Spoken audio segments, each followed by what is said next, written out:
الحمد للہ رب العالمین۔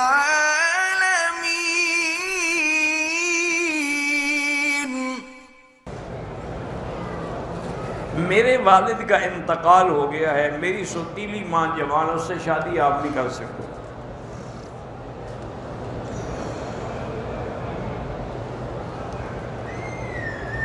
اگر کسی نے اپنی بیوی سے کہا کہ اگر آج تم ماموں کے گھر گئیں تو طلاق، اگر کل گئیں پھر طلاق نہیں ہوگی، ٹھیک ہے پھر کل چلی جائے، کوئی طلاق نہیں ہوگی۔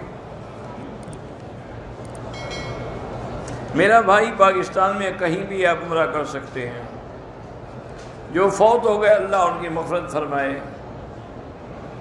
نکسیر آنے سے روزہ نہیں ٹوٹتا ہے، روزہ اندر جانے سے ٹوٹتا ہے، باہر آنے سے تو نہیں ٹوٹتا۔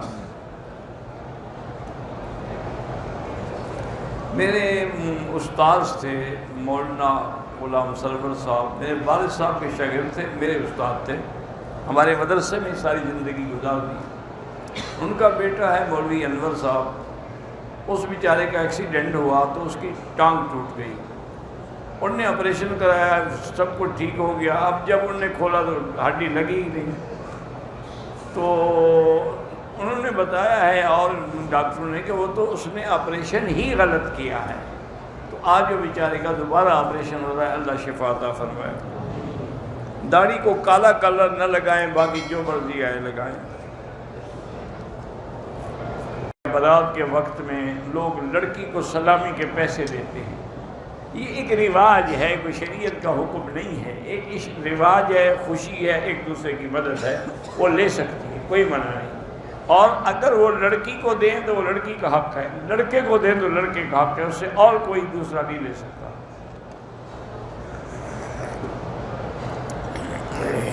واللہ اعلم۔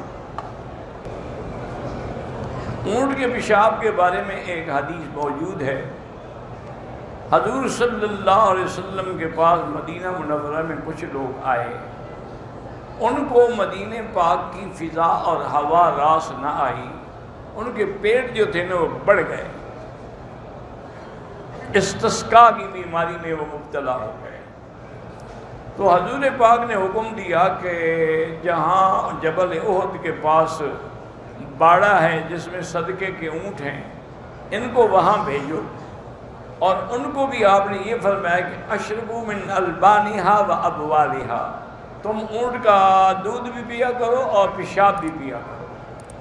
اسی لیے بعض علماء یہ فرماتے ہیں کہ ہر وہ جانور جس کا گوشت حلال ہے اس کا پیشاب بھی حلال ہے، لیکن امام ابو حنیفہ رحمۃ اللہ علیہ فرماتے ہیں کہ بالکل نہیں، وہ تو بیماری کے لیے حضور نے علاج بتایا تھا، تو مریض کے لیے تو بعض چیزیں جو ہیں جو حرام ہیں وہ بھی حلال ہو جاتی ہیں، اس کے بعد تو وہ کسی صحابی نے نہیں استعمال کیا، تو معنی یہ ہے کہ وہ عذر تھا، معذوری تھی۔